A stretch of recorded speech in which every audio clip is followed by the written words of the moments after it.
የሌሎች ሰዎችን መልካምነት ማየት ስትጀምሩ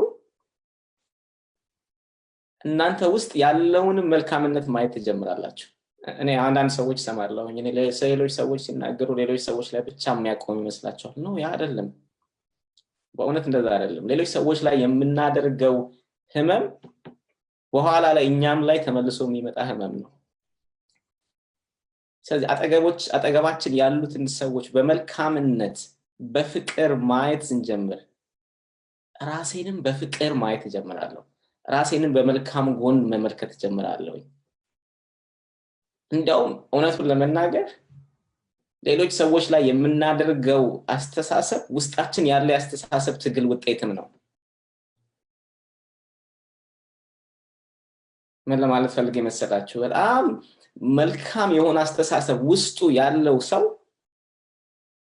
ከሌሎች ጋር ኢንተራክት በሚያደርግበት ጊዜ ያ መልካምነት ሳያስበውም ይወጣል። በተቃራኒው ደግሞ መልካም ያልሆነ አስተሳሰብ ውስጤን ከሞላ